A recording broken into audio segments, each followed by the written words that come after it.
Hello. Hey, how's it going? Going well. Yourself? I'm doing very well. Thanks for joining me. Of course. How's your weekend going? Pretty chill. Last night I stayed home and watched the Taboo series on Netflix with Tom Hardy. It's like a short 8 episode series. I started a few days ago and killed it last night. It was pretty good. And Yeah, the day before, Friday, went into the studio and recorded four new demos for our third album. We haven't released our second album yet, but we're working on our third album. So got some demos done, and then hung out with the girlfriend for the rest of the night. And here we are. I'm about to speak with our manager and then go to the gym after we're done talking today. Oh, nice. Well, sounds like a productive weekend. Well, some are more intense than others. I live a pretty chill life most of the time. I run a company which can get hectic, but most of the time it's almost like I'm semi-retired because I have other people to do stuff, and I only pretty much have to jump in when things go awry. So yeah, some weekends are pretty chill. Some weekends I party more than others, and I'm not really partying right now. So yeah. Well, how are you feeling about live music again? Well, it's awesome. I mean, I'm excited to see such a positive response. When at first, I mean, I think I was one of like at the very beginning concerts in the US when they first started playing shows last year. Like as soon as the metal tour of the year started, I was there with Hatebreed and Lamb of God and Trivium and Megadeth, and the crowds were just out of control. Like it was, I mean, and they still are pretty much. You see all these live shows, crowds out of control. There's still a lot of hiccups going on in Europe right now. So it's kind of a pickle we're in because, yeah, live music's exploding, but then also it's kind of like all these grandfathered bands who had been rescheduled for so many times over the past couple Yeah. and are still being rescheduled. Like Hatebreed just got rescheduled. There's like 2 years worth of outdoor festivals that have been pushed in Europe. So this summer they're like trying to pack everything in that's in the backlog. So it's not really a great time to be a new band looking for tours, but yeah, at least everything's getting back to normal, and there's been a super good crowd response. So Oh, that's good. And well, I saw you guys released a cover of Johnny Cash, Hurt. How did that come about? yeah, well, we actually received a little bit of flack because well, we covered the Johnny Cash version. It's actually an original Nine Inch Nails song. So a couple people were like, "Yo, you kind of misattributed this." But we didn't really cover the Nine Inch Nails version. We covered the Johnny Cash version, so it's kind of like a cover of a cover. But the original version was Nine Inch Nails. But yeah, Anton, our lead singer, he's extremely talented, and it's rare to find a good metal singer who can do all those long screams and different pitches. He can do the long death metal scream. He can do like the mid-range kind of screamo, and he can do the high pitched like power metal Guns N' Roses kind of hair metal scream. But then also he's got a full vocal range. He can sing melodically and almost like any note, baritone or high, light or heavy. And so the song that he covered, "Hurt," was like a decent opportunity to kind of showcase some of that range, and I think we're going to try to do that with our future work as well. Yeah, absolutely. And I had no idea that Johnny Cash covered Nine Inch Nails. Yeah. That's Yeah. crazy. But the Nine Inch Nails version was like industrial style, you know, like not. Yeah, of course. Yeah, they actually replaced Foo Fighters at Boston Calling, because I'm in Boston and there's a festival called Boston Calling, and unfortunately, what happened to Taylor Hawkins. Oh yeah. Yeah, Foo Fighters dropped out of the festival, so Nine Inch Nails is replacing them, which is pretty interesting. So Cool. When's that happening? actually, in just a few weeks now. Good. Yeah, hoping to catch the show. It's like a 3-day weekend festival, which is pretty cool. Cool. Yeah. Well, I wanted to ask you,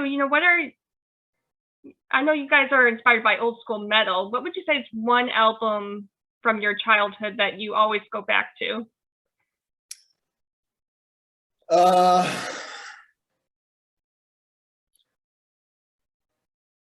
One album I would say that's like just never fails would be Vulgar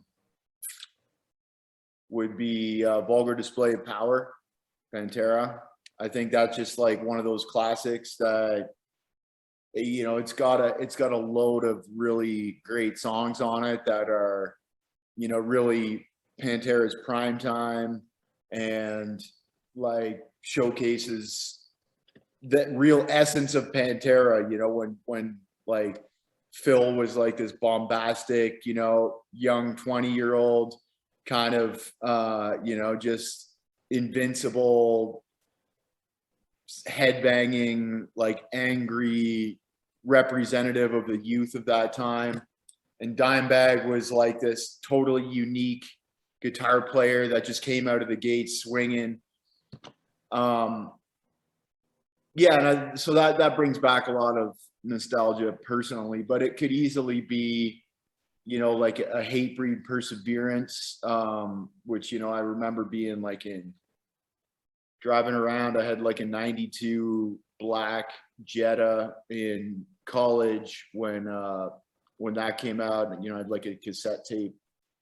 Used to drive around listening to that. So that anytime I'll put on, like if I go to the gym, I'll put on the whole Hatebreed library, and then anytime any of those old songs from like Perseverance come on,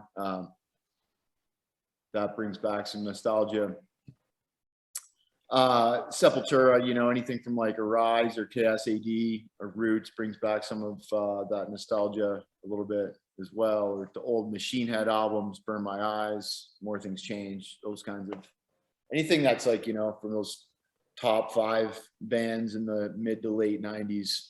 No, that's awesome. And I feel like the 90s in general are coming back. At least around the Boston area, I see so many college kids just kind of sporting that look that I grew up with, which is crazy, but it's a cycle, I guess. Grunge look? Grunge and kind of like that, I don't know, they just, everything that people wore in the 90s, like high schoolers from the 90s wore, Well, I mean, I bought my first pair of Converse shoes in like 20 years. So, I'm kind of going a little bit backwards as well. But what would you say is like the best rock concert you ever attended as a fan? Best rock concert I ever attended as a fan. Probably the final Slayer show in cool. November of 2019 at the Forum. I would say either that one or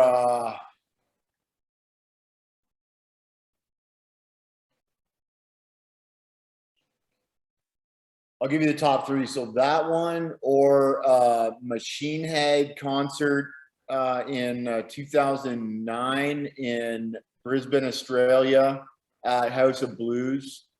It was a packed arena, and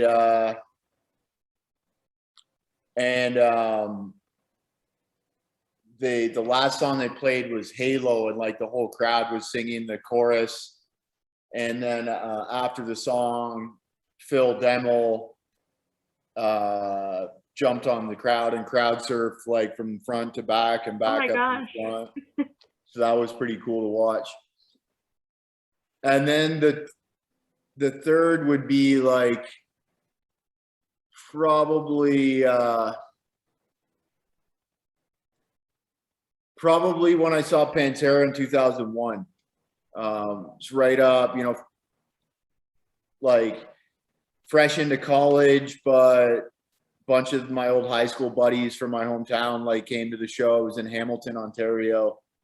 And yeah, we all fought our way up right to the front. So we were all in the mosh pit and like saw all our favorite songs and saw Pantera. It was awesome. Yeah.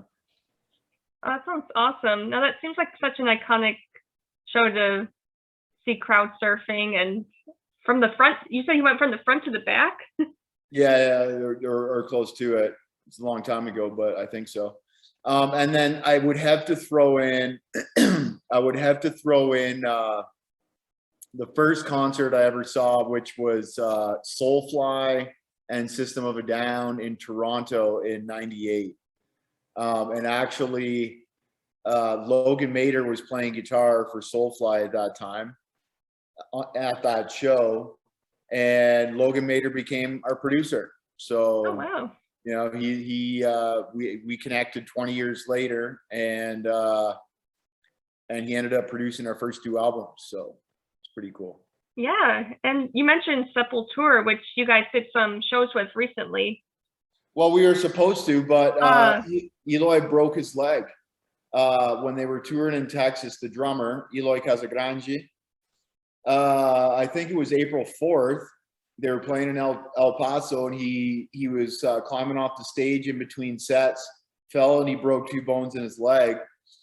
So they played with the replacement drummer for the first for like 2 or 3 dates to finish their American tour. And then they pushed their next 6 weeks of dates. And Eloy's in Brazil right now in the hospital. He just had some like trouble because like he had like renal failure or something like that because of the injury. Oh man. But yeah, so he's in the hospital recovering right now. They pushed 6 weeks of their dates. So they're going to continue on with their European tour. And then after they finish their European tour, we're going to play with them in Mexico. Like they're going to come back and do their Mexico tour in probably like first week of October. So that was postponed. So we didn't actually get to play with them, but that's still coming up. And then, yeah, we just confirmed some dates for June in New York. We're playing at a festival that Exodus is headlining. Oh, so nice. That'll be cool to share the same stage as Gary Holt and Exodus, and yeah. Well, that's exciting too. But best wishes to Eli. I mean, that sounds awful. Yeah, accidents happen, Yeah. and stupid ones too. Yeah, when you're that's least true. expecting it. But it's hard to use a one-legged drummer for metal, especially Sepultura. Exactly. Well, so are you from Costa Rica, or is the whole band from Costa Rica? No, 2 of the guys were born here. We all live in Costa Rica. Myself and Jesse Radford, the drummer, we were born in Canada in the same town. We grew up as next door neighbors. Okay, that's where I hear the accent now. Yeah. Yeah, we grew up in Washington, Ontario, Canada. We were next door neighbors from grade 4 onward. And then we, went to high school together. We went to college together. We rented a place with another buddy in London, Ontario for a couple of years after college. We used to jam and play together. Like we played like in a cover band all through high school. And then when we got to college, we started writing some of our own music and recorded a little bit there, just like makeshift recording. But a few of the songs we recorded back then ended up becoming material for our first record. And yeah, so me and Jesse, we've been friends this whole time, but I kind of like went around the world and got some experience internationally and started working in tourism and spent a lot of time in Latin America. And I eventually ended up in Latin America. I built a resort in Costa Rica, and Jesse came down to work with me a few years ago.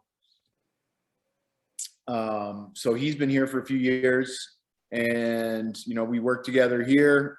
He's dated my business partner Melissa, and yeah, we started playing again like a couple years ago, and you know, started vibing. We started picking up a lot of the old music, and then we recorded a demo with Logan, and then we found some local guys.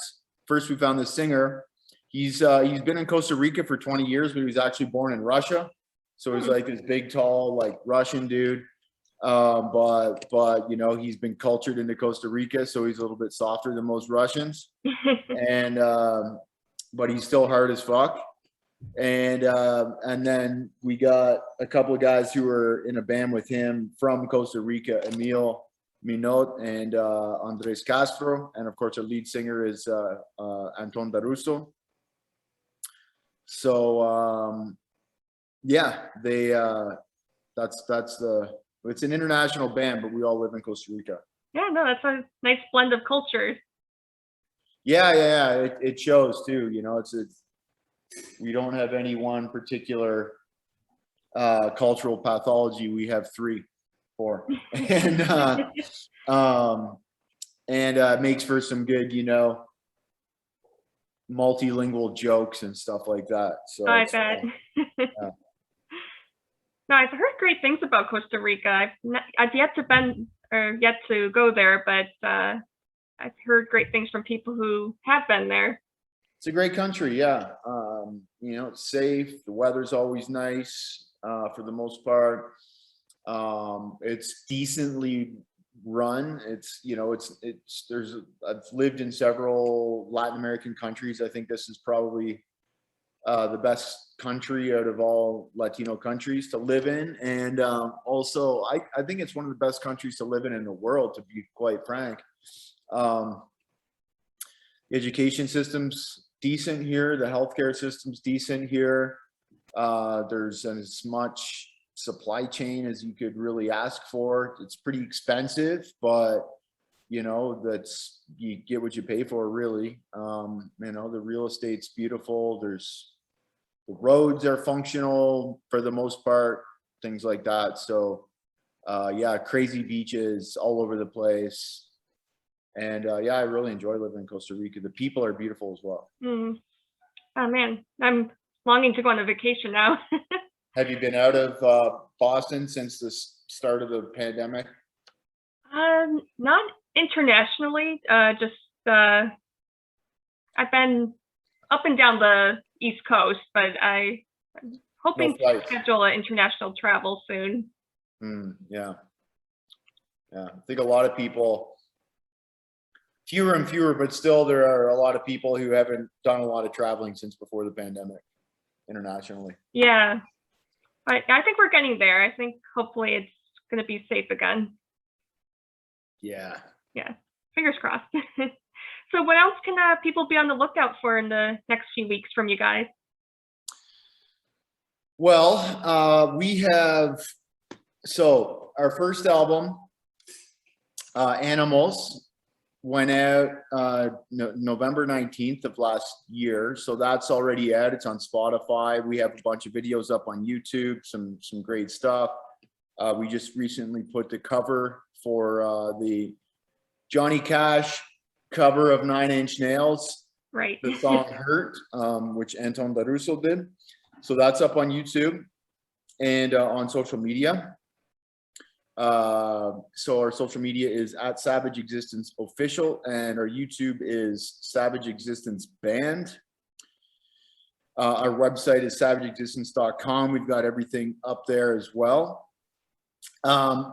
In terms of new stuff, so we have a blasting second album, which is like we're very, very proud of. It's multi-layered, it's heavy as shit.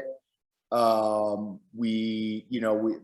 the first album was kind of like a demo that we evolved into an album. It wasn't really like we didn't really start with the intention of making an album. It just became an album because like things flowed well in the studio. But the second album is like all new music. We did it in a collaborative way with the other guys in the band. And we went to Vegas to do it. The first album we recorded in Costa Rica. And the second album we went to Vegas. We recorded at the Hideout, where Kevin Churko records like Five Finger Death Punch, and recorded bands like Hell Yeah, Ozzy Osbourne, In This Moment, Shania Twain, etc., etc. So we recorded the drums there. Then we went to the Skeleton Key with Bobby Ferrari, who's worked with like Alan Parsons and Queen and all kinds of just a super heavyweight in the industry.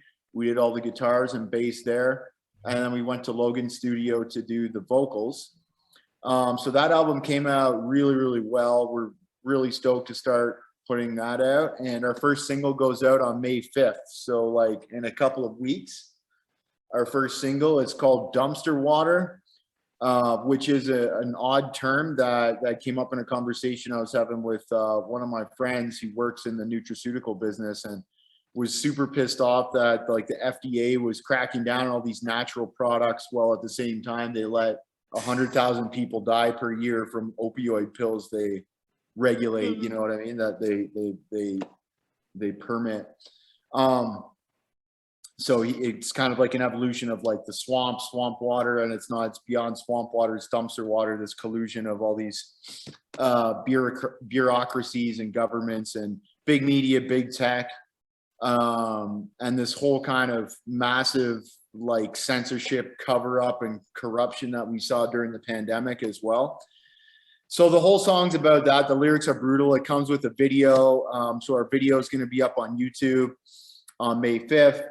The song's going to be up on Spotify, Apple Music, and every single platform on May 5th. So you'll be able to go and pre-save that on Spotify pretty soon. And that's our first single, and we're going to drop probably another 4 singles off the album, and then the rest of the album will go out on sometime in September or October of this year. Okay. So we're going to start having new music coming out real quick. And then, we're trying to get on the road as quick as possible and as much as possible. It's a little bit hard right now, especially just because everything's booked up this summer. So we're trying to find like cancellations, and we're trying to like buy onto tours and stuff like that, which is kind of hard. But yeah, just trying to grow that fan base and just get out there and play live, because ultimately we're a live band. Like the music's great to listen to on your headphones or on a system when you're in the gym or when you're driving or whatever, but our shows kick ass. Like we bring a lot of energy live. So we want to get out there and start playing for clubs and theaters and thousands of people. So yeah. No, absolutely. Yeah. Have you been to the Vault in New Bedford, Massachusetts? But that should be a place you should check out. Well, I'm sure we'll get up in that area when we're on the East Coast. Like I said, we're playing in New York in June, in Syracuse, a couple of shows up there, and we're trying to get more shows on the end of that. So we're looking at different East Coast options. So nice. we might get down to Bedford. Who knows? Yeah, that'd be awesome. I'm glad that things are rolling again, and you guys have a lot of exciting things coming up. Thank you very much. I appreciate that. Well, I really appreciate your time chatting with me, and hope you enjoy the rest of the weekend. Okay. Thank you, Jen.